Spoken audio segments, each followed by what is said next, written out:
então a nossa aula de número 26. Na aula de hoje, nós iremos apresentar a segunda parte do estudo de caso 3. Hoje nós mostraremos como fazer a otimização de uma função objetivo não linear com restrições no Excel, utilizando então o método dos gradientes reduzidos generalizados. Também irei apresentar para vocês uma opção no Scilab de como resolver então um problema de otimização de uma função não linear, porém sem restrições.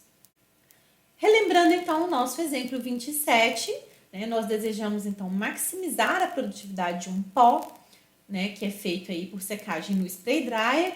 As nossas variáveis avaliadas foram a temperatura, x1, x2, que é relativo à vazão da solução, quantos litros por hora eu alimento dessa solução dentro do spray, e a x3, que está relacionado à vazão do ar de secagem. Todas essas variáveis já codificadas variaram de menos alfa a alfa, com alfa aí de 1,525. Então, nós tínhamos lá o nosso planejamento experimental, as nossas respostas, produtividade, rendimento. E o nosso desejo aqui é de otimizar, maximizar a produtividade desse pó. Porém, esse pó não pode sair de qualquer forma. Ele tem que sair com uma umidade máxima de 5%.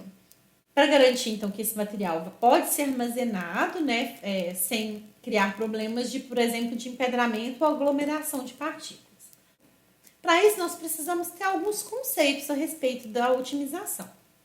A otimização, ela pode promover melhorias econômicas, técnicas e operacionais de processos químicos. Ela pode ser aplicada em inúmeras etapas do nosso processo. Então, quando a gente fala de otimização, uma boa definição para otimização seria melhor escolha sujeita a limitações. Quando nós falamos de melhor, isso me remete a um critério, que vai estar ligado, então, ao que nós chamamos de função objetivo. O melhor para mim pode ser maximizar uma determinada resposta ou minimizar uma determinada resposta. Então, eu preciso estabelecer esse critério. Depois, a palavra escolha, ela nos remete, então, a variáveis. Em que condições experimentais eu vou escolher para conseguir, então, maximizar ou minimizar essa função objetivo? Quando falamos de limitações, é porque podem existir restrições nos valores permitidos dessas variáveis. Como no nosso caso, nós temos uma restrição na umidade, ela não pode ser maior que 5%. Então, para fins de definições, nós iremos chamar as nossas variáveis, que são os nossos fatores, tá? Num vetor de x, variando de x1 até xn. Iremos estabelecer uma função objetivo, que é a função dessas variáveis independentes. Podemos, então, ter restrições ou de igualdade ou de desigualdade. As de igualdade chamaremos de hi de x e as desigualdades de gj de x. Lembrando que todas devem ser escritas na forma de menor ou igual. Alguns passos, então, para formulação e solução de um problema de otimização. A primeira etapa é analisar o processo. Precisamos estabelecer as variáveis de decisão e as variáveis auxiliares. Isso nós fazemos na parte do planejamento experimental. Lembra que nós avaliamos fisicamente o nosso processo e pensamos em todas as possíveis variáveis que podiam afetar a nossa resposta? Então, nós decidimos então que algumas seriam constantes e que outras nós iríamos variar dentro do nosso planejamento experimental. Em seguida, nós precisamos estabelecer uma função objetivo que seja, então, a função dessas variáveis independentes que nós selecionamos na etapa 1. Isso nós também fizemos dentro da parte do planejamento experimental. Através da regressão múltipla, nós podemos, então, obter quem são os coeficientes do modelo que nós propusemos. Assim, nós obtemos a nossa função objetivo em função dos nossos 3 fatores avaliados. Depois de posse dessa função, nós precisamos verificar se existem algumas restrições no nosso problema e formular essas restrições. Sim, eu tenho restrições físicas no meu problema. Eu não quero que a umidade do pó seja maior que 5%, para evitar problemas no transporte, no armazenamento. Então, eu posso formular a minha restrição. Nesse caso, pessoal, nós medimos também as respostas de umidade de cada uma do planejamento experimental e também obtivemos uma equação da umidade em função dos nossos 3 fatores. Em seguida, se o problema é muito grande ou complexo, a gente pode dividir esse problema em partes ou mesmo simplificar a nossa função objetivo. nós já temos um modelo simples. Então, aqui nós não vamos simplificar, não precisamos fazer essa simplificação. Em seguida, precisamos fazer um mapeamento dessa função objetivo em função desses fatores. No nosso caso, aqui no planejamento experimental, quando nós fazemos a análise das superfícies de resposta, nós já estamos, então, fazendo um mapeamento da nossa função objetivo em relação às nossas variáveis independentes.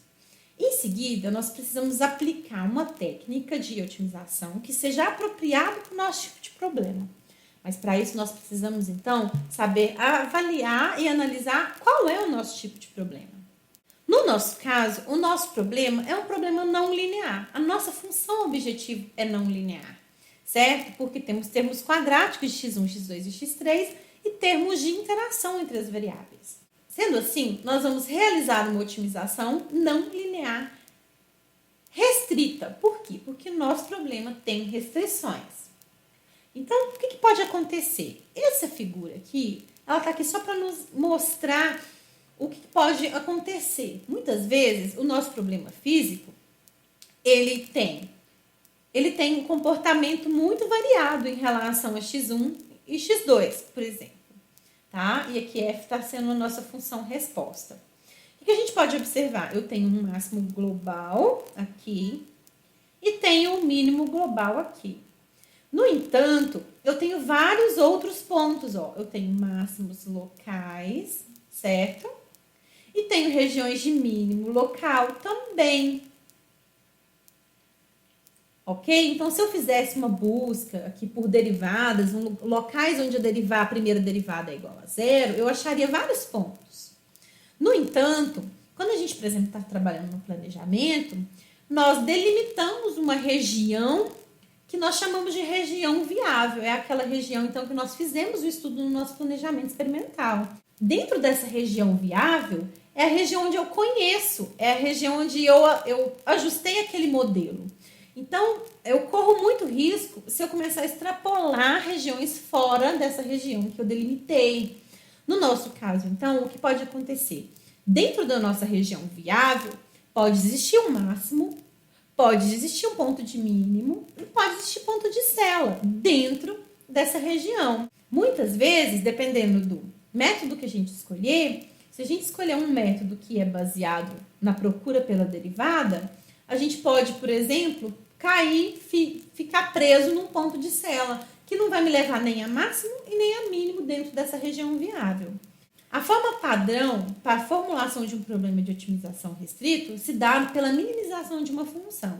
Se o seu objetivo for maximizar f de x, então você deve escrever o problema de otimização como minimização de uma menos f de x. Tá? Então, aqui nós vamos minimizar uma função sujeita a restrições ou de igualdade, ou de desigualdade, ou de ambas. Certo? O que acontece? Nós estamos trabalhando com otimização restrita. E os métodos, geralmente, eles são divididos entre métodos diretos e indiretos. No entanto, nós precisamos tomar cuidado, porque esse conceito do método ser direto ou indireto, ele está relacionado ao tipo de otimização que você está fazendo. Quando nós trabalhamos com uma otimização sem restrições, esse conceito, se o método é direto ou indireto, tem a ver com a derivada. Então, o método é direto se o método busca a solução sem usar a derivada. E o método é indireto quando ele usa a derivada na busca de direção. Tá? Isso para uma otimização sem restrições. Quando nós trabalhamos com otimização com restrições, essa distinção entre um método direto e indireto está relacionado à restrição. Ou seja, o método é direto se eu lido com a restrição de uma forma explícita, do jeito que ela está lá, e eu resolvo o problema de uma forma restrita. E o método é indireto quando eu pego essa restrição, por exemplo, isolo alguma variável e coloco essa restrição dentro da função objetivo, como se eu formulasse uma nova função objetivo na qual a minha restrição já está embutida, tá? Então, hoje eu vou mostrar para vocês um método direto para a resolução aí desse problema de otimização com restrições. Dentre os métodos de otimização não lineares com restrições, tá? Restritos, nós temos aí métodos diretos e indiretos. Nós podemos ver aqui que existem vários tipos de métodos, tá? Cada método desse é mais apropriado para um determinado tipo de problema. Todos eles resolvem problemas de otimização não lineares com restrições. Na aula de hoje, o nosso foco vai ser usar o método dos gradientes reduzidos generalizados, o GRG, que já está implementado dentro do Excel. Então, vamos aqui agora formular o nosso problema de otimização. Então, eu desejo maximizar a produtividade de um pó em spray dryer. Se eu quiser formular o meu problema de otimização na forma padrão, para maximizar a produtividade, eu preciso, então, minimizar o menos P de X. Aqui temos, então, o P, que é o nosso modelo da produtividade que a gente obteve, então, na aula passada, tá? Esse modelo aqui de U é um modelo que eu também obtive, estou apresentando ele agora para vocês, que eu tenho a minha umidade em função de X1, X2 e X3. Essa equação que a gente está colocando aqui, que é uma restrição de desigualdade, é uma restrição também não linear, certo? Então, nós precisamos selecionar um método que resolva um problema de otimização não linear. Então, minha função objetiva é não linear, mas eu também tenho restrições. Essa restrição é de desigualdade e essa restrição também é não linear. Então, essa restrição aqui, em inglês, ela é conhecida como uma constraint, ou seja, é uma restrição. No entanto, tem outros tipos de restrição. Quando eu pego e delimito uma região de busca, igual a gente está fazendo aqui, eu estou buscando x1, x2 e x3 entre menos 1.525 até 1.525. Então, essa aqui é um tipo de restrição, mas que geralmente é chamado de bound. É tipo uma fronteira, um contorno que eu estou delimitando, dentro do qual eu vou fixar valores mínimos e máximos para as minhas variáveis, certo? Essa planilha que está aqui no Excel está também anexo aí na sua aula. A primeira coisa que nós precisamos fazer, pessoal, é habilitar o solver do Excel, porque é por meio dele que nós iremos fazer a otimização. Para isso, nós vamos em Arquivo, Opções, aqui embaixo, que é o último, tá? Ele vai abrir essa janela geral. Eu vou vir aqui em Suplementos. Provavelmente, o solver de vocês, ele vai estar aqui, ó, dentro de suplementos desabilitados. O meu já está habilitado, mas de vocês vai estar aqui. É só clicar em cima do solver e clicar em ir. Aí ele vai abrir essa janela para você ter certeza, ó, eu desabilito ou habilito o solver. Lembra? O mesmo lugar que nós fizemos para habilitar aquela ferramenta de análise estatística que nós utilizamos anteriormente. Então, vou dar OK. A partir disso, o solver agora vai estar aqui, ó, junto com aquele análise de dados dentro da parte aí da planilha de dados. Então, pessoal, vocês vão precisar montar uma tabelinha parecida com essa, em que eu vou colocar aqui minha função objetivo, que é o P, tá? Como o meu problema está formulado para minimizar, eu estou minimizando menos P, tá? Eu coloquei aqui menos 1 vezes e aqui eu digitei um modelo. Eu peguei os mesmos coeficientes que eu obtive do modelo e aqui eu estou colocando x1, x2 e x3, certo? Então, é só digitar a nossa equação aí. Nós vamos dar um chute inicial, que você não sabe inicialmente quem são os valores aí ótimos, certo? Então, você vai escolher qualquer ponto dentro aí da sua região de busca, ok? Para chutar para x1, x2, x3. E aqui nós vamos escrever as nossas restrições.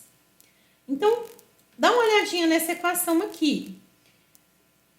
Nessa equação, a gente pode, então, tirar. Se eu pegar esse lado de cá, eu vou ter menos 1.525 menos x1 menor do que zero. Certo? Então, aqui, pessoal, eu coloquei, ó, o meu menos x1 menos alfa.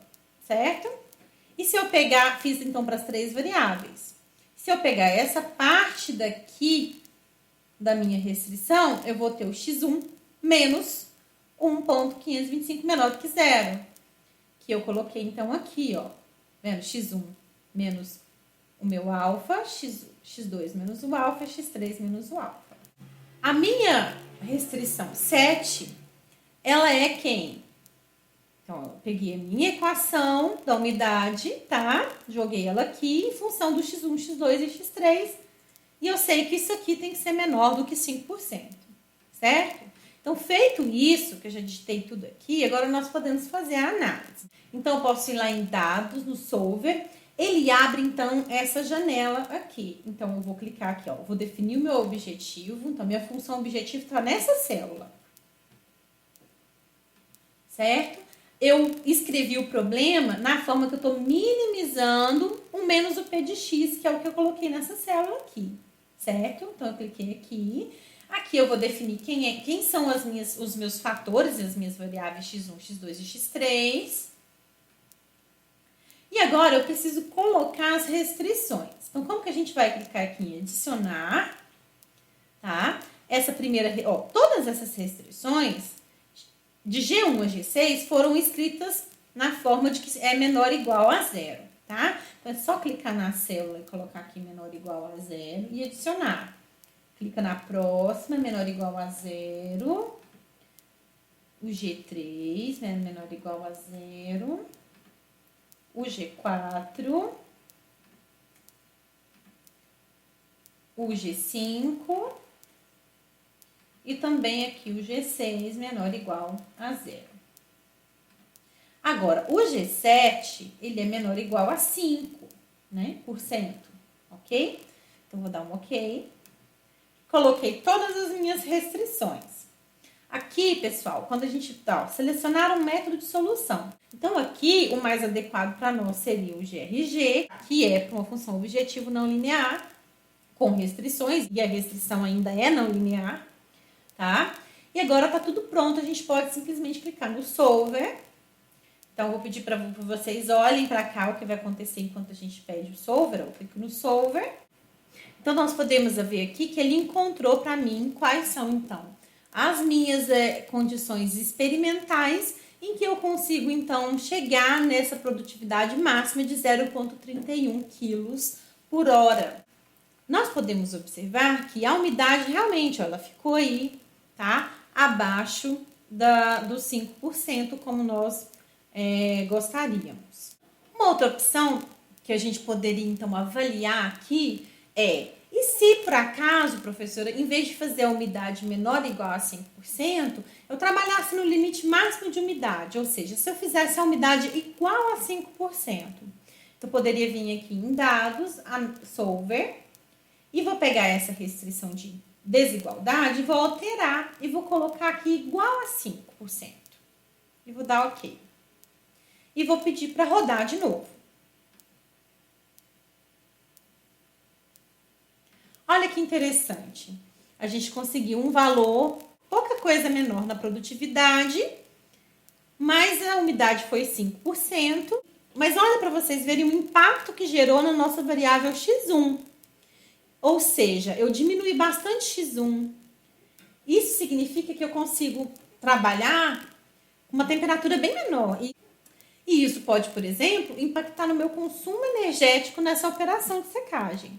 O que você poderia também se a parte do consumo, do custo, for muito, muito importante para você, você pode, então, fazer um levantamento de custos, obter, então, o custo em função de x1, x2 e x3 e criar uma nova função objetivo e rodar um novo cenário aí de otimização para esse problema, certo? Outra coisa que a gente poderia pensar será que eu não consigo extrapolar a minha região de busca em cerca de uns 10%? Talvez ali nas proximidades eu encontro uma condição que seja melhor, mas que eu também consigo trabalhar experimentalmente, né? Ou seja, meu equipamento vai naquela vazão, vai naquela temperatura. Será que não seria possível? Seria outro problema de otimização. A gente poderia avaliar um novo cenário. Você que vai ver, né, e avaliar qual é o melhor cenário mais desejável para você. Uma outra coisa que eu queria mostrar para vocês e se eu removesse essa restrição na umidade, né? Eu poderia, por exemplo, vir aqui em dados, no Solver, e falar, não, eu vou excluir essa restrição e vou rodar sem restrição da umidade. para ver como fica, porque é uma restrição não linear, certo? Olha que interessante. A gente obteve a mesma resposta que a gente obteve quando a gente trabalhou com a restrição de umidade menor ou igual a 5%, tá? Isso me mostra que essa condição aqui ótima já estava automaticamente atendendo a minha umidade. Então, o que pode acontecer é que muitas vezes você talvez tenha acesso a um método de otimização que não que não aceita uma restrição não linear, por exemplo, de desigualdade. O que você pode fazer é rodar sem restrição e verificar também no final, né, se você atende aquela restrição ou não, ou então procurar por um método mais robusto que vai aceitar aí a sua restrição. Então, pensando nesse último cenário, né, de rodar sem a restrição e depois verificar se a restrição é atendida ou não, eu vou mostrar para vocês uma outra opção, tá? Utilizando aí outro método de otimização, o método de box, dentro do Scilab. Então, pessoal, o que eu fiz? Eu fui procurando dentro do help do Scilab métodos que poderiam resolver o meu tipo de problema, tá? Eu achei esse método aqui, tá? De Nelder-Mead. E dentro desse exemplo 4, ele cai mais ou menos no que eu preciso. É uma otimização com contornos, certo? Com fronteiras. Então, aqui eu copiei esse modelo dele aqui para eu rodar e ver como essa função funcionava, certo? E aí eu substituí a função dele pela minha função. A função dele, olha, só tem 2 variáveis, certo? Por isso que o x0 dele aqui só tem 2 elementos, mas o nosso modelo tem 3 variáveis, certo? Então, eu usei esse modelo implementado para entender como funciona e depois fiz uma extensão para o meu modelo. Então, esse programinha aqui também é um anexo aí da sua aula, certo? Então, eu copiei aquilo lá, joguei aqui e comecei a modificar. Coloquei aqui, então, a nossa função, certo? A função de x1, x2 e x3. Aqui o nosso vetor x0, que é o chute, igual a gente fez lá no Excel, tá? Que também tem um chute inicial, que eu vou dar dentro da minha região de busca. Aqui eu mudei o número de variáveis, certo? Eu tenho 3 variáveis. Chamei a minha função, né? Que é MyQuad, que é uma função quadrática. Coloquei aqui o meu chute inicial. Então, aqui, nós temos aqui o número máximo de interações, né, e avaliações da função objetivo que ele vai fazer. Eu coloquei muitas para a gente garantir que chegou aí uma resposta a correta. Aqui nós temos os limites inferior e superior da nossa região de busca, tá? Igual a gente fez anteriormente. E aqui, para ele checar, então, essas fronteiras, ele está utilizando o método simplex. Esse método simplex, se você quiser mais detalhes, só olhar lá no help do Scilab. Então, nessa linha, pessoal, eu tô colocando aqui o quê? Ele vai pegar, então, para mim, né, quem é a solução ótima, ou seja, as condições ótimas de x que satisfazem a minha otimização. E aqui ele vai colocar a minha resposta ótima, tá? Minha função, o valor ótimo da minha função objetivo. E aqui ele manda rodar o método. Então, feito isso, eu pedi agora para ele pegar esse x ótimo, né? x1, x2 e x3 ótimo, jogar dentro da minha função da umidade, tá? E aqui eu pedi para ele plotar tudo para nós. Ele vai plotar quem é o x ótimo, quem é a função objetivo no ponto ótimo e quem é essa umidade no ponto ótimo. Ok? Então, agora eu vou pedir aqui para rodar, salvar e executar. Ele escreve, então, aqui para nós, tá? O valor do x ótimo, igual que a gente obteve lá no Excel. O valor da função no ponto ótimo e aqui checando a umidade. Então, automaticamente, ó, mesmo não tendo levado em conta a minha restrição, ela foi atendida. A gente conseguiu, então, fazer também a resolução aí do problema. Então, muitos problemas que vocês vão enfrentar não vão ter restrições além desses contornos, né? Essa seria aí uma saída simples para vocês conseguirem resolver esse problema. Bem, pessoal, é isso. Com essa matéria de hoje, nós terminamos de abordar toda a nossa ementa da nossa disciplina. Foi um prazer ter vocês durante esse semestre. Eu vejo então vocês na próxima disciplina.